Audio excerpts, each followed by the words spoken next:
Hello, everybody. Welcome to today's evening session. As you can see, the title is Productivity as a Scholarly Writer. Uh, and to delimit the two words of productivity and writer, and to set your expectations for this session at the right level, I would like to further elaborate on the two words of productivity and writer. The productivity in this case is related to the aspect of output, how much you engage in the writing process, and what's your output. The writer in this title represents those people who are proficient writers and need to produce written text for any reason or purpose. These can be researchers, students who need to write essays as part of their coursework, or some professional writers who need to write for various professional reasons. So necessarily, this session is not limited to scholarly writers only. Writers, all writers, and those writing for any purpose can benefit from this session. So you can watch it or continue watching it, and I'm sure you will gain something from this session. Moreover, coming back to the point of productivity, writer's productivity can be affected by multiple factors. For example, lack of mastery of a language, lack of awareness about a genre of writing, lack of syntactical or lexical knowledge, or some literacy issues. The use of productivity then here is not related to these language proficiency aspects. The element of productivity in this session relates to the situations where proficient writers fail to produce enough or required output, mainly due to two factors. The first one is how to make time to write. So they lack time, they don't have enough time, or they don't find time to sit and start writing. And the second one is related to the aspect you got some time. You could find time to write, but how to make the best use of this time. So this session will focus on these two aspects of the productivity of a writer. And by the end of the session, what I expect you to learn is how to manage your time so you get some time for writing. And the second one is related to, once you have some time to write, how to allow writing to do its work. That is, to have some output quickly, efficiently, and without any problem. So these are the two learning outcomes for this session. Number one, related to time management, and number two, making use of the time once the time is available. As a writer, sometimes we find ourselves in a dead alley of productivity. And we want to know what can help us to overcome this dead spot, this block, and move ahead. Experts give various tips, and the two of them that I like most are these ones. The first one is by Turgenev, a prolific Russian writer, and it reads, if you wait for the moment when everything, absolutely everything is ready, we shall never begin. So the implication after advice is that there is no perfect moment. It doesn't exist. Waiting for such a moment, which will never start, is an absurdity then for a writer. Whereas in the second advice, Hemingway, the famous American writer, simply means that if you need to do it, get on it and just do it. In other words, if you need to swim, just jump into the deep end of the pool, swimming pool, and start swimming. But easier said than done. These are mere pieces of advice. They need to be translated and operationalized into strategies for writers. So these strategies serve as a line of action, and the writers, when they need to write something, they can follow that line of action and get through the writing process successfully and with some output. So before we try to operationalize these two pieces of advice by Plejanov and Hemingway, we need to understand why writers fail to be productive. What are the stumbling blocks? And in the case of a proficient writer, as you can see on the slide, there are essentially four major reasons. Three of these reasons are institutional, the first three, and one reason is individual. So the first institutional reason is usual intellectual style. This means that we develop an intellectual style or a thinking style, or in other words, mental habits or habits of mind as a result of institutional training. For example, the kind of training or the kind of practices that we have in colleges and universities, they can result in certain habits of mind. And in the duration of this stay in a school or a college, we may never have been asked to engage productively in writing or to understand what actually writing skills are and how to use them productively.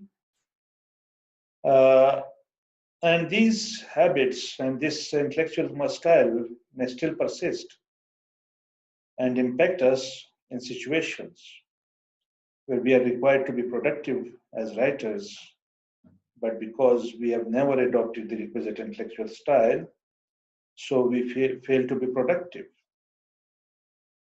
And this is what it means, the usual intellectual style, which develops as a result of some kind of training in the educational institutions. The student or the individual never engages in writing process. And when they suddenly find themselves in situations where they need to produce a lot of writing, they find themselves in a dead alley and the requisite output is not there. The second institutional reason is called learned elitism. The adjective learned here has roots in the behavioral theory of stimulus and response.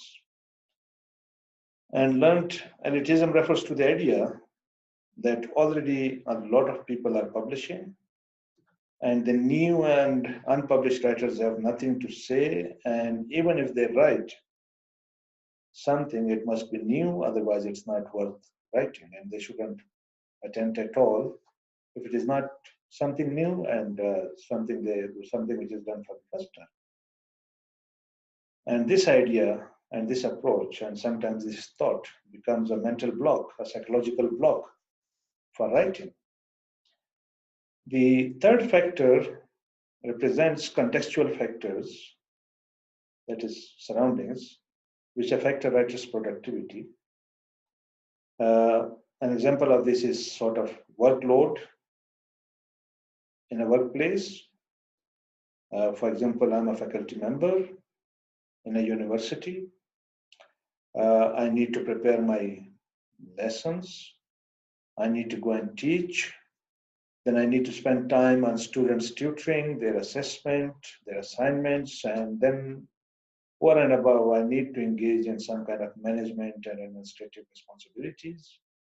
So all this consumes most of my time, and very less time is left to writing.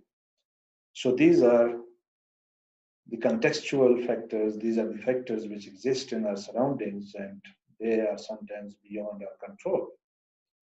But similar factors can be a result of our habits of thinking, which is termed here as maladaptive habits of thinking about writing practices.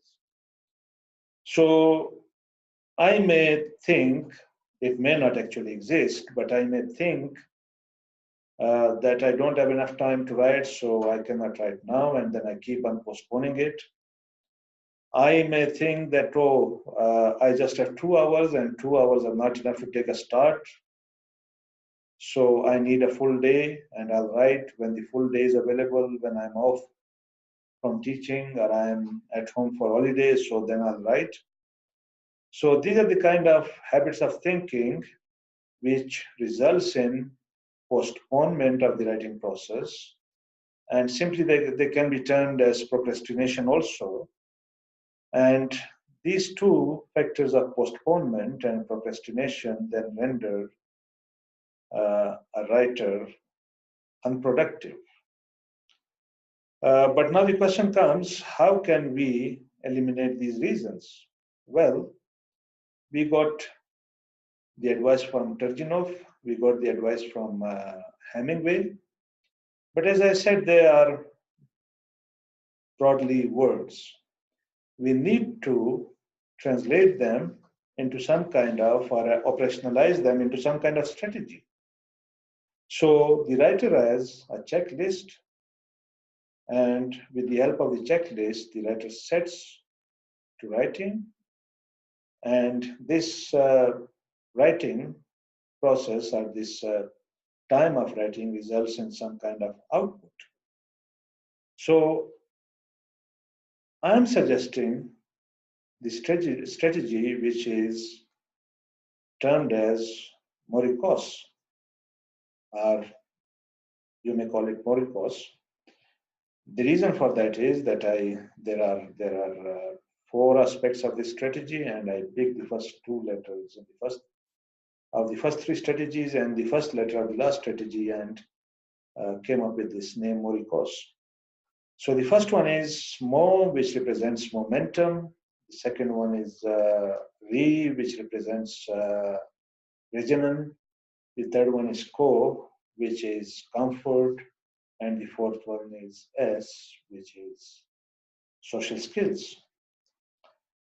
So the first strategy, part of the strategy, that is momentum, is establishing momentum by free writing at the start of a session. So gaining momentum mainly through free writing, that's what writers need to do when they are starting a writing session. Here the important aspect is free writing, and I'll be detailing it in a little while.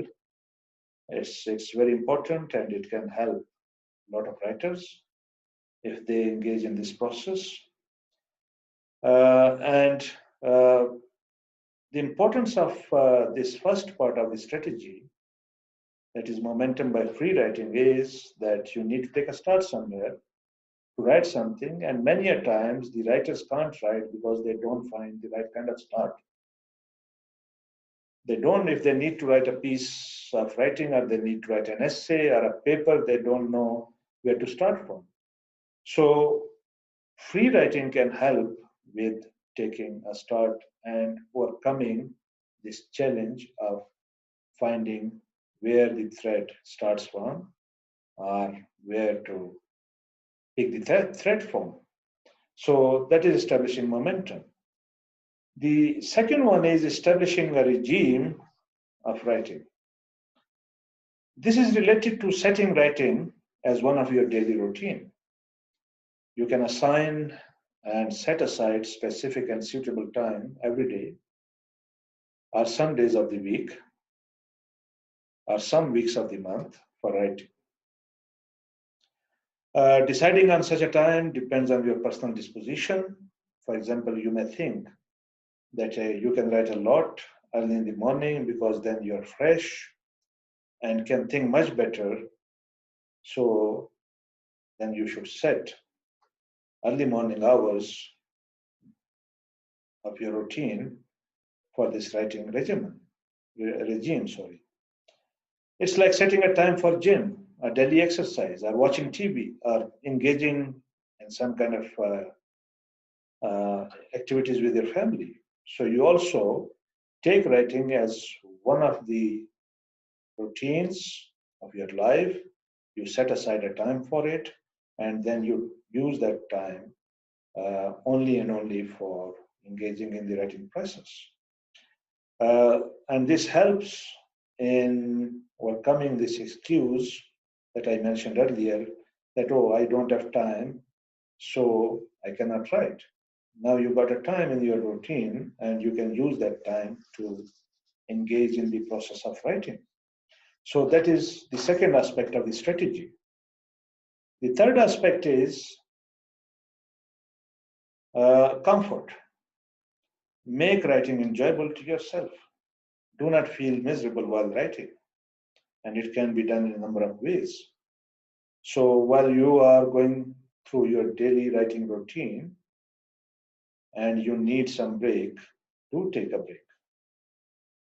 If you need to take a short walk to the window to stretch your legs and breathe some fresh air, please do so. If you need some music in the background, it's a good idea to have it so you enjoy writing and you don't feel miserable. And this is what will make writing comfortable and enjoyable for you. Then the fourth one is establishing social skills as a writer. This aspect of the strategy is related to connecting with people. And this is essentially sharing your writing with people and getting their feedback, advice, and appreciation. You may establish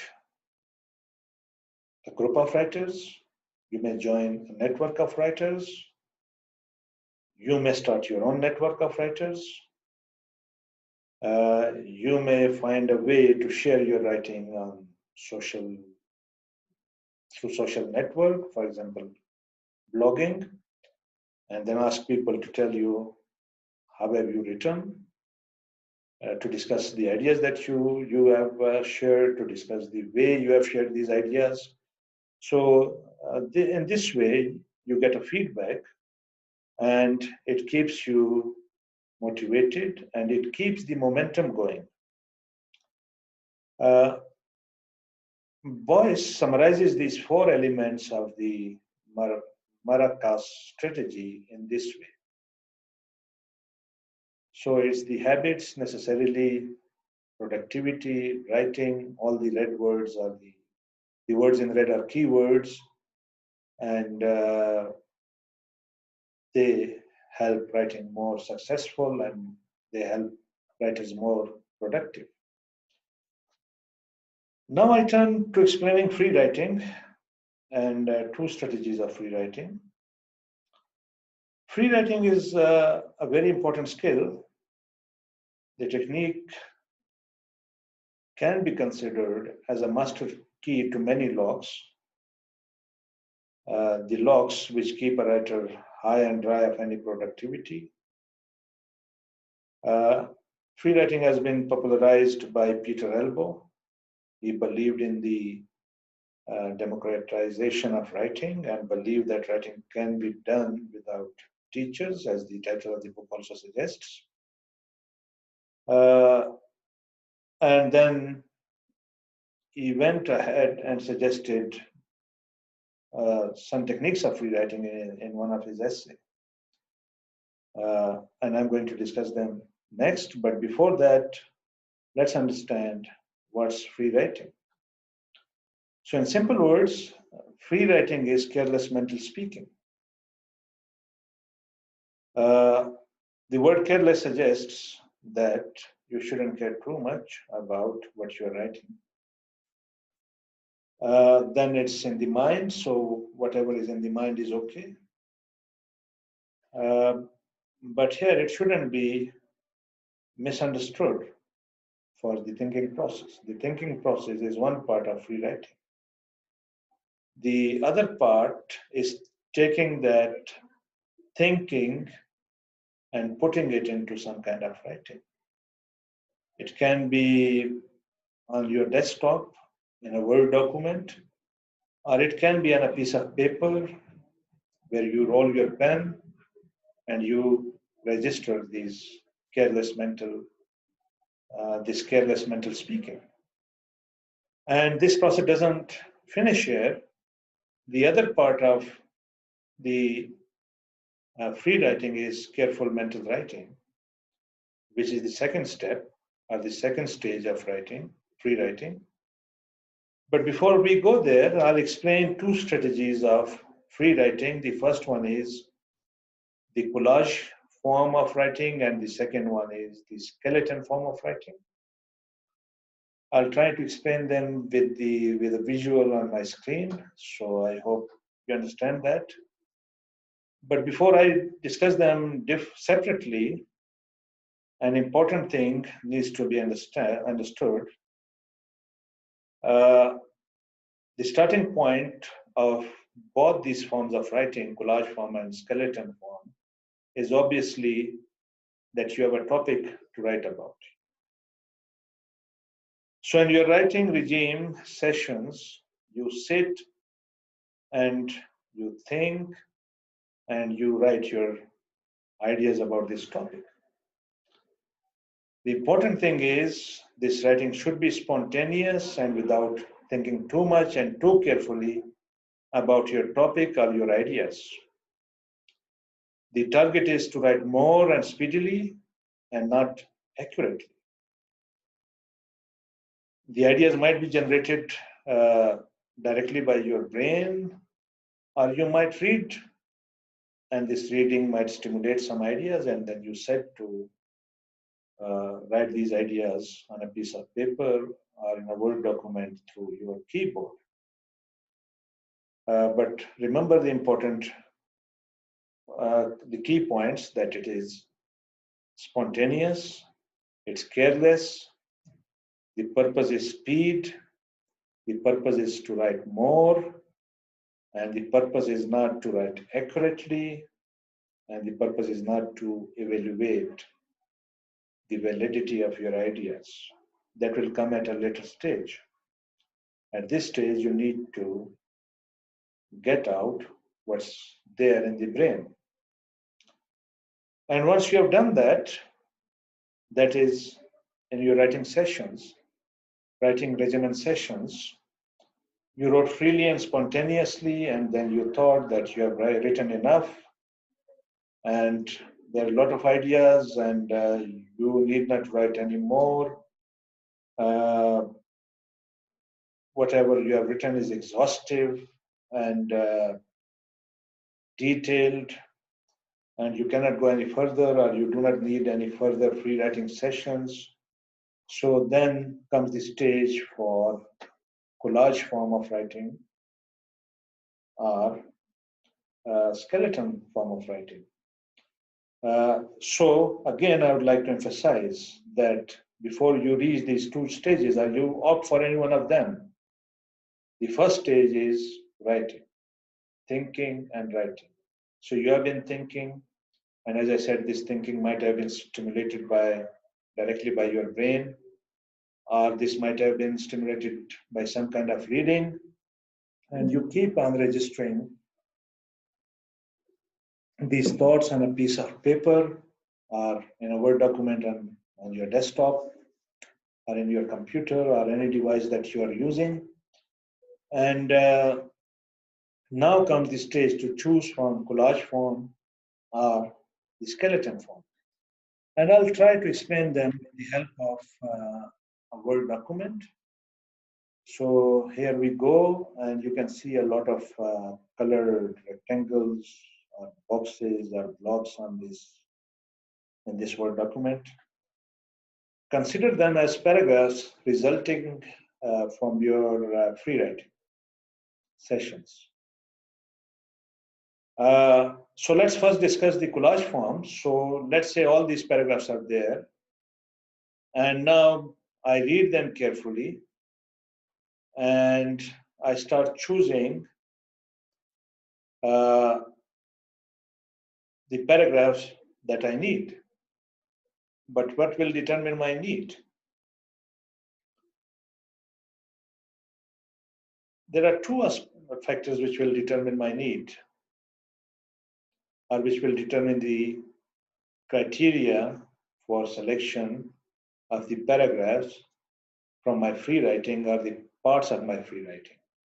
So let's say I got a topic, and then I discover that I've taken a position about this topic, and this paragraph is relevant to that position. Then I find this paragraph is relevant to that position, and then I find this paragraph is relevant to that position.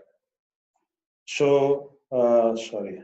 So let's say I mean just, yeah.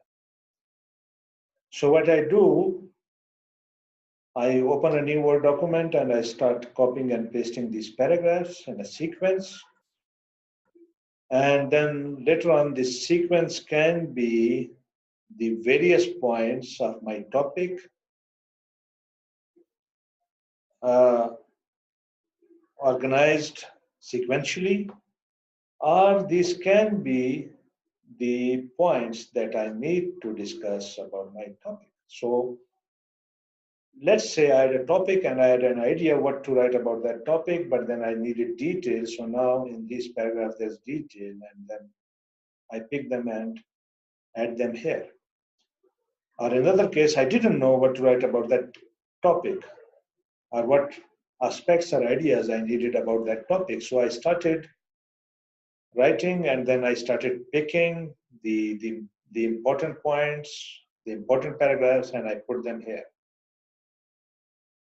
Now, they can be interlinked, these various paragraphs. They might be about the same idea, or they might be different ideas about the same paragraph, same topic, sorry, about the same topic. So the next stage will be to start adding some more meat to them. So I may write an introductory paragraph here. For example, let's say this is my introductory paragraph, and I write it, or if I find one paragraph which can serve as an introductory paragraph, so I add it here. And then if I need to add some sentences at the beginning of each paragraph, I add those sentences. And finally, I add a conclusion paragraph, a concluding paragraph. So this is what's called collage way of writing. And if you look at the slide here, so collage means combining different unrelated pictures together to form a bigger picture and to give it some kind of pattern, to give it some kind of sequence. So this is why we call it collage. Now, if we think of the second one, that is a skeleton way of writing. So a skeleton is nothing but bones held together by a backbone. So the skeleton form of writing, I might have a lot of paragraphs about a topic, but some of these paragraphs may be the major points. So I take and start organizing these paragraphs about the major points together, and then I find out that there are some other paragraphs which are not about the major points, but they are about the secondary points, and they can be a secondary paragraph or a secondary point to a major paragraph. And in technical terms, we call that supporting ideas or supporting details. So I got a main idea, and then I got supporting details. So I start first putting the backbone together. So these three paragraphs can be my backbone because they represent the main theme, they represent the main idea, and then I got some supporting paragraphs and I start putting them around these major paragraphs. And in this way, I first build the backbone and then I start building and collecting other bones. So this is what we call skeleton form. Obviously, due to time and uh, distance, I cannot explain in detail both ways, or I cannot give you examples. But I've just given you an idea, and using this idea, if you practice, obviously you will learn more. And if you have some questions, you can drop them in the comments, and I'll try to respond to them. So to sum up, we tried to see how can we spare up some time for our writing, and we came up with the idea of morikos. That is, we need to uh, gain momentum through free writing. Then we need to establish a routine of writing. And third, we need to make writing comfortable, enjoyable. And finally, we need to get connected with people and we need to make our writing more public so people can read it and they can give us some kind of feedback or engage with us in some kind of discussion. And this can become a source of motivation for us also as writers, and we can keep on writing more and more rather than finding writing a futile activity. And finally, the two techniques are the free writing, collage, where we keep on writing our ideas in uh, uh, disorganized manner without apparently being related to each other. And later on, we go through these pieces of writing and we decide that different pieces can form a collage, and then we put them in a sequential order and turn them into an essay. Or a skeleton form of writing where we first build the backbone of a skeleton and then we add further bones to that skeleton. So this was a brief about writing. So thank you very much for attending, and I hope you will learn something from this video. If you want to know more, you can, as I said, add comment, and I'll try to respond to those comments. So see you next time. Thank you very much.